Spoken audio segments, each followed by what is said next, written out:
अस्सलाम वालेकुम नाज़रीन, मैं हूं डॉक्टर मसूद परवेज़। आज का टॉपिक जो है वो मुल्क की मईशत से रिलेटेड है। यहाँ पे एक प्रोपेगेंडा चल रहा है या वैसे ही एक सूरत ऐसी बनी हुई है कि पाकिस्तान डिफ़ॉल्ट कर रहा है। कराची बायोफ्लॉक फिश, श्रिम्प और वर्मी कंपोस्ट ट्रेनिंग का ऐलान। कराची बायोफ्लॉक फिश, श्रिम्प और वर्मी कंपोस्ट ट्रेनिंग का आगाज़ 21 जनवरी को होगा। फिश बायोफ्लॉक फिश और श्रिम्प 9000, वर्मी कंपोस्ट 5000। रजिस्ट्रेशन के लिए अभी रब्ता करें 0300 400 9799 0300 88 20 519। तो अगर डिफ़ॉल्ट कर जाता है तो आप बताएं कि आम आदमी पे क्या असर होगा। तो आज इस पे डिस्कशन करनी है। पहले जो चैप्टर है उसमें हम आम आदमी पे क्या असरात आएंगे वो डिस्कस करेंगे। दूसरे चैप्टर में हम डिस्कस करेंगे कि हमें इस दौरान कौन सा कारोबार सूट करेगा और हमें कौन से कारोबार करने चाहिए। क्योंकि मैं एक बिजनेस कंसल्टेंट हूँ, तो मैं इसका एनालिसिस करके जो आपको बताऊंगा, तो आपने अपने कमेंट्स में मेरी राय के साथ इत्तफाक या इख्तलाफ जो भी करना ज़रूर है कि मैं किस हद तक दुरुस्त हूँ, या मैं अपने आप को दुरुस्त कर लूँगा या आप मेरे मुताबिक हो जाइएगा, अपने आप को दुरुस्त कर लीजिएगा। सूरत ये है कि अगर पाकिस्तान डिफ़ॉल्ट कर जाता है तो क्या होगा कि लोग आपको कर्जा नहीं देंगे, आपके अंदर इन्वेस्टमेंट नहीं करेंगे मुल्क में, और इस तरह की चीज़ें होंगी। मुल्क में डॉलर की शॉर्टेज हो जाएगी, पेट्रोल बंद हो जाएगा क्योंकि पैसा नहीं होगा। डॉलर में हमें करेंसी में पे करना होता है डॉलर में, तो वो हमारे पास डॉलर्स नहीं होंगे। इसी तरीके से वो सारे बिजनेस जो इंपोर्ट बेस्ड हैं, जिनका रॉ मटेरियल बाहर से आता है, वो बंद हो जाएंगे। मसलन पॉलीथीन की जो इसका दाना आता है पॉलीथीन का, वो बंद हो जाएगा। रेजन जिसको कहते हैं वो बंद हो जाएगी। इसी तरीके से वो सारे रॉ मटेरियल जो बाहर से इंपोर्ट हो रहे हैं वो नहीं आ पाएंगे। लेकिन इसका आम आदमी पे क्या फर्क होगा? क्या एक बदोमली में बैठा हुआ या एक बाई फेरू में बैठा हुआ या एक इंटीरियर सिंध में बैठा हुआ किसान पे क्या फर्क पड़ेगा? बिल्कुल नहीं पड़ेगा। बल्कि एक लिहाज से देखा जाए तो मुल्क की बेहतरी के चांस बन जाएंगे। ईरान पे पाबंदियां लगी, डॉलर ईरान के पास नहीं थे, वो छोटे मोटे दाएं बाएं से मुल्कों से ट्रेड करके तो थोड़े बहुत जनरेट करता है, लेकिन वो अपने पांव पे खड़ा हो गया। हर चीज मुल्क के अंदर बननी शुरू हो गई। जब इमदाद या कर्जे लिए जाते हैं तो क्या वो अवाम पे खर्च होते हैं? पाकिस्तान में वो अवाम पे तो खर्च ही नहीं होते। वो सिर्फ वोट खरीदने में और असम्बली के अराकीन को खरीदने में खर्च होते हैं या जेबों में चले जाते हैं। अगर अमेरिका ने कभी आपको एड दी भी है तो आम आदमी तक वो पहुंची है? आप खुद बताएं, कभी आपके दरवाजे पे कोई आया है कि जनाब ये आप डॉलर ले लें या ये चीज़ ले लें? बिल्कुल नहीं। वो तो खाई पी जाती है। अक़वाम मुत्तहिदा जब इमदाद देता है आपको, तो कितने लोगों के घर वो इमदाद पहुंचती है। हमें अपने पांव पे खुद खड़ा होना पड़ता है। बल्कि हम लोग करे कोई और भरे कोई वाली बात है कि जो कर्जे लेते हैं वो तो अल्ले तल्ले जो बैठे हुए हैं इनकी जेब में चले जाते हैं, अवाम तक तो वो पहुंचते ही नहीं है। तो होगा क्या कि जब आप डिफॉल्ट करेंगे तो कोई बंदा आपको दोबारा कर्जे नहीं देगा, कोई मुल्क आपको पैसे नहीं देगा। तो क्या होगा कि हमें अपने पांव पे खड़ा होने का मौका मिल जाएगा, क्योंकि जो कर्जे हम लेते हैं वो तो बाहर चले जाते हैं। वो पैसा इसी तरीके से बाहर किसी मुल्क में जाके इन्वेस्ट हो जाता है। हमारे मुल्क में तो इन्वेस्ट होता ही नहीं है। तो उस कर्जे को भरना हमने फिर होता है, क्योंकि हमारे पे फिर टैक्स ज्यादा लगते हैं। IMF कहता है ये चीज भी महंगी करो, बिजली महंगी करो, ये करो वो करो, और हमें वो अपनी जेब से देने पड़ते हैं, भरने हमें पड़ते हैं, और करता कोई है, खा कोई जाता है। तो अगर डिफॉल्ट कर जाता है तो ये कर्जे बंद हो जाएंगे। बल्कि मैं तो कहता हूं कि हमेशा के लिए पाकिस्तान को कर्जे देने ये बंद कर दें, क्योंकि जब उनको पता चलेगा कि ये वापस नहीं करते तो फिर बंद हो जाएंगे। तो क्या होगा? अफगानिस्तान पे अमेरिका आया, जी मैं पत्थर के दौर में आपको पहुंचा दूंगा, पाकिस्तान को भी उसने धमकी दी। अफगानिस्तान पे क्या असर हुआ भाई, वो पहले ही पत्थर के दौर में रह रहे थे। हमारा किसान जो है, जो कि 70-80% तो किसान है जो देहातों में आबादी रह रही है, उनकी जिंदगी पे क्या फर्क पड़ना है। उन भाई एक जूता वो 10-10 साल चलाते हैं, कपड़े का जोड़ा वो 10-10 साल बनाते नहीं है, रोटी वो रूखी सूखी खा के गुजारा कर रहे थे। अमेरिका डॉलर दे या ना दे उनको क्या फर्क पड़ना है। तो बल्कि हमारी जो इकोनॉमी है वो अपने पांव पे खड़ा हो जाएगी। और मैं तो समझता हूं मेरी जाती राय में कि आम आदमी पे फर्क नहीं पड़ेगा, लेकिन ये जो इस तरह के हैं इंडस्ट्रियलिस्ट या बाकी दूसरे तीसरे, तो उनको फर्क पड़ेगा, उनका कारोबार डाउन होगा। तो अगर वो डाउन होता है, मैं ये नहीं कहता कि डिफॉल्ट करे, अल्लाह ना करे, लेकिन अगर हो जाता है तो फिर आम आदमी को 75% लोगों को कोई फर्क नहीं पड़ने वाला, क्योंकि वो पहले ही पत्थर के दौर में रह रहे हैं। और सिंध के हालात देख लें, जनूबी पंजाब के हालात देख लें, बलूचिस्तान के हालात देख लें, इधर जनूबी वजीरिस्तान, शुमाली वजीरिस्तान में देख लें आप क्या हो रहा है। चंद एक शहरों में तरक्की है, और अगर हम ऑरेंज ट्रेन पे नहीं भी बैठेंगे तो हमारी शान में कौन सा फर्क पड़ जाएगा। हम उस साइकिल पे आ जाएंगे, ज्यादा से ज्यादा यही होगा, तांगे चलने शुरू हो जाएंगे, लेकिन होंगे तो अपने मुल्क के ना।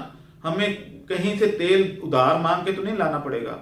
अगर तांगे चलते हैं, या क्या आप देखते हैं अफ्रीका के कई ममालिक ऐसे हैं जहां पे अभी तक वो रेड़े तांगे और वो सारा कुछ चलता है और उनकी इकोनॉमी भी बहुत डाउन है, तो क्या वो मर गए? वो हमारे जैसे ही हैं, कोई फर्क नहीं है। तो इससे कोई फर्क नहीं होने वाला। दूसरी बात यह है कि अगर आप देखें कि कारोबार कौन सा करना होगा, तो हमें फूड प्रोडक्शन पे जोर देना होगा, खुराक की प्रोडक्शन पे, क्योंकि रोटी के बगैर बंदा जिंदा नहीं रह सकता। लेकिन लिबास भी चल जाता है, 10-10 साल भी चला लेते हैं लोग, जूता भी चल जाता है, बिजली के बगैर भी गुजारा हो जाता है। क्या 2012, 13, 14 में हमने बिजली के बगैर गुजारा नहीं किया? तो वो भी हो जाएगा। लेकिन जो इस वक्त फोकस करने वाली बात है, गंदम का रेट कहीं से कहीं पहुंच गया है और ये अब कम नहीं होना। क्या इस पे कोई सैलाब का असर हुआ है? गंदम तो पहले कट चुकी थी, गंदम तो अप्रैल मई में कट चुकी थी, जो फसल आनी थी वो आ चुकी थी, सैलाब तो बाद में आया। तो क्या अगले साल जो है गंदम वो आप इतनी प्रोड्यूस कर लेंगे कि खुद कफील हो जाएंगे? नहीं, अब ये फॉरएवर ये क्राइसिस रहेगा। गंदम आप अब इंपोर्ट करके खाएंगे। वजह क्या है कि आपने सारी ज़राई जमीन पे तो सोसाइटियां बना दी हैं, तो गंदम काश्त कहां हो? जो ज़राई एरिया है, बाकी कुछ पानी की शॉर्टेज होगी, बाकी सोसाइटियां बन गई, जो ज़रखेज जमीन थी तो बाकी जगह थोड़ी बची। यानी एरिया जो अंडर कल्टीवेशन था, जहां काबिल ज़ेरे काश्त एरिया था, वो तो श्रिंक हो रहा है। तो कहां से गंदम आएगी? सब्जियां, क्या सब्जियां जो हैं इन पे ये क्यों महंगी होगी? यानी सब्जियों का तो टेन्योर छोटा होता है कि दो माह बाद, को 3 माह बाद क्रॉप आ जाती है। तो आपकी सब्जियां क्यों महंगी हुई? क्योंकि जगह ही नहीं बची। जहां पे आलू या गोभी या इस तरह की चीजें लग रही थी, वहां पे तो अब आपने कंक्रीट के महल खड़े कर दिए हैं। 4-4 एकड़ में आपके महल बने हुए हैं। यानी सारा मुल्क प्लाटों में तब्दील हो चुका है। और सबसे बड़ा फ्रॉड जो होता है पाकिस्तान में, वो प्रॉपर्टी में होता है। गुलबर्ग ग्रीन इस्लामाबाद का आपने हाल देख लिया। 15 अरब रुपए की करप्शन करके वो आगे पैसे भी नहीं दे रहे, और पीछे कौन है? लोग कह रहे हैं जी कि उसके पीछे आईबी है। अगर आईबी है तो भाई जो भी है, सिर्फ ये नहीं कि ये ऐसा हुआ है, और कई स्कैंडल आपके सामने है। एक दुकान 10-10 लोगों को बेची जाती है, लेकिन लोगों के पास पैसा होने के बावजूद इसी में घुस जाते हैं। अगर आज मुल्क के ये सरमायादार जो है, चाहे छोटे चाहे बड़े, ये कोई एग्रीकल्चर में इन्वेस्ट करते, थोड़ी प्रोडक्शन, मुनाफा थोड़ा जरूर है, लेकिन अब तो खैर एग्रीकल्चर में बड़ा मुनाफा हो गया, लेकिन वो सिक्योर है और आपका फॉरएवर है। ये जो है प्रॉपर्टी का, ये फेक है, ये फेक मुनाफा है। यानी वो महंगा प्लाट बेच के फिर महंगा लेंगे, फिर उसको इंतजार करेंगे कि ये महंगा हो जाए तो बेचेंगे, फिर अगला फिर महंगा लेंगे, वो उससे, यानी वो दिन ब दिन आपके गरीब आदमी, ये बल्कि मिडिल क्लास आदमी अब घर नहीं बना सकता। तो ये जो चीजें हैं, इन पे हमें गौर करना होगा। कारोबार कौन से करने होंगे? फूड, खुराक पैदा करें, गंदम पैदा करें, सब्जियां पैदा करें, यानी हम अपने मुल्क के अंदर वो काम करें जो कि पहले इंपोर्ट हो रही है। अब गंदम भी इंपोर्ट हो रही है तो गंदम को खुद कफील हों, ज्यादा से ज्यादा लगाएं, खाद से जान छुड़ाएं, वर्मी कंपोस्ट पे आ जाएं। वर्मी कंपोस्ट का बिजनेस ना खत्म होने वाला बिजनेस है, क्योंकि खाद उस वक्त तक डलती रहेगी जब तक ये जमीन मौजूद है। तो अब उसके अलावा जो है प्रोटीन की जरूरत है आपको। पोल्ट्री का कल का रेट 750 रुपए इस्लामाबाद का था। 750 रुपए किलो पोल्ट्री का गोश्त, वो भी हड्डियों समेत बिकेगा, तो आप कैसे अफोर्ड करेंगे? इसको अल्टरनेट को खत्म करें। पोल्ट्री को तो आप रिप्लेस करें मछली से। मछली आपके मुल्क की, अपने मुल्क की पैदावार है और इसकी खुराक पे, इंपोर्ट पे कोई खर्चा नहीं आता। ये इधर से ही बनती है, कुदरती खुराक पे ज्यादा पलती है। तो हमें अल्टरनेट, मुतबादल पे जाएं, सोचें। हर बंदा ये सोचना शुरू कर दे कि भाई ये चीज जो है ये चाइना से आ रही थी, ये वियतनाम से आ रही थी, तो इसको खत्म कैसे करना है। जब आप ये कर लेंगे तो मुल्क खुशहाल हो जाएगा। और ये मेरे एक बंदे के सोचने से चेंज नहीं आएगी, सबके सोचने से आएगी। खुदारा इस पे सोचें। आप खुराक पैदा करें, सब्जियां, फल, इस तरह की चीजें, आप सुखी हो जाएंगे। हमें नहीं चाहिए ऑरेंज ट्रेन, हमें नहीं चाहिए अंडरग्राउंड टनल्स, नहीं चाहिए, हमें कुछ नहीं चाहिए। हम तांगे पे बैठ के भी गुजारा कर लेंगे, लेकिन अपनी इज्जत नफ्स तो बरकरार रहेगी। हम अपने पांव पे तो होंगे, हमें किसी की मदद की जरूरत नहीं पड़ेगी, किसी के हुक्म मानने की जरूरत नहीं पड़ेगी। तब अमेरिका हमें ये नहीं कह पाएगा कि जनाब ये अड्डे मुझे दे दो और ये कर दो, हम कुछ ले ही नहीं रहे होंगे। तो ये चंद अपर क्लास लोगों की रिक्वायरमेंट है कि भाई ये जो है इस तरीके से हमें इमदाद नहीं मिलेगी, या हमें ये हो जाएगा, वो हो जाएगा। तो ऐसी वो रोजी का क्या फायदा। वो कहते हैं ना, उस रिज्क से मौत अच्छी जिस रिज्क से आती हो परवाज में कोताही। तो आपकी परवाज में कोताही आ चुकी है, क्योंकि आप लोगों के दिए हुए रिज्क पे पल रहे हैं। अपने मुल्क में जब सब कुछ मौजूद है तो क्यों नहीं करते? सिर्फ फिश फार्मिंग में आ जाएं, वर्मी कंपोस्ट खाद बनाना शुरू कर दें, फ्रूट्स की नई वैरायटीज ग्रो करना शुरू कर दें। और ये बनाना कोई इतना मुश्किल नहीं है। G1 गार्लिक आपके सामने है, हमारे ही मुल्क के एक साइंसदान ने बनाया, और आप देखें कि ज़राअत में इनकलाब आ गया। इस तरीके से बाकी चीज़ों पे भी कर लें, जेनेटिक इंप्रूवमेंट कर लें, कुछ सोचें। और ये मैं फिर कह रहा हूं कि अगर अब आपने अपने आप को चेंज ना किया तो समझिए आप खत्म हो जाएंगे। इस वक्त चेंज लाने का मौका है आपके पास, कि डिफॉल्ट हो रहा है भाई, ओके, अब हम तो नहीं रोक सकते, हमारी वजह से नहीं हो, जिनकी वजह से हो रहा है, जिन्होंने पैसे खाए, जिन्होंने लगाए और बाहर भेजे या जहां मर्जी भेजे, वो उनकी वजह से हो रहा है। लेकिन आम आवाम को सजा मिल रही है। पेट्रोल कितना महंगा कर दिया, बिजली महंगी कर दी है, वो कोई बात नहीं।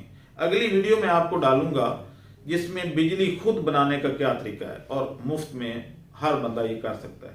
तो अभी आपको ये मैं बैकग्राउंड बता रहा हूं कि हमें अपने पांव पे खड़ा कैसे होना है। चले मुल्क का नहीं, हम अपने घर को अपने रिसोर्सेज से पांव पे खड़ा कर लें, प्लस में ले आए अपने बजट को, तो ठीक हो जाएगा। जब बिजली का बिल आपका कम हो जाएगा या नहीं होगा तो बिजली का खर्चा बच जाएगा। सब्जियां, किचन गार्डनिंग कर लें, छत पे सब्जियां लगा लें, खुद सब्जियां पैदा करें, खुद खा लें।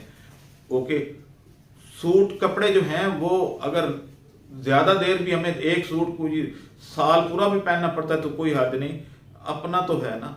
तो इन चीज़ों पे आप अमल करें। अगली जो मेरी वीडियोस आएंगी ये इसी पे आएंगी, क्योंकि मुल्क डिफॉल्ट की तरफ जा रहा है, तो हमें इस पे गौर करना है, सोचना है। कुछ लोग ऑनलाइन बिजनेस में आ जाएं, ये लोगों को अवेयरनेस दें, ये सब्जियां ऑनलाइन बेचें। इस तरीके से इन कामों में हमारे जो नौजवान जो हैं इसमें आ जाएं, ऑनलाइन में मेरे पास आ जाए, मेरे दफ्तर में आए, मैं आपको असाइनमेंट देता हूँ, आपको आपके अकाउंट में पैसे चले जाया करेंगे, नो प्रॉब्लम। ऑनलाइन बिजनेस करने वाले जितने भी लोग हैं मेरे से रब्ता करें, तो इंशाल्लाह वो घर बैठे कमा लेंगे। अगर हो गया तो हो गया, ना हुआ तो थोड़ा हुआ या ना हुआ तो कोई खर्चा तो नहीं ना हो रहा। एक कंप्यूटर पे बैठ के क्लिक या मोबाइल पे क्लिक ही करना है ना, तो क्या हर्ज है। तो इस पे काम करें। अब मुझे इजाजत दें।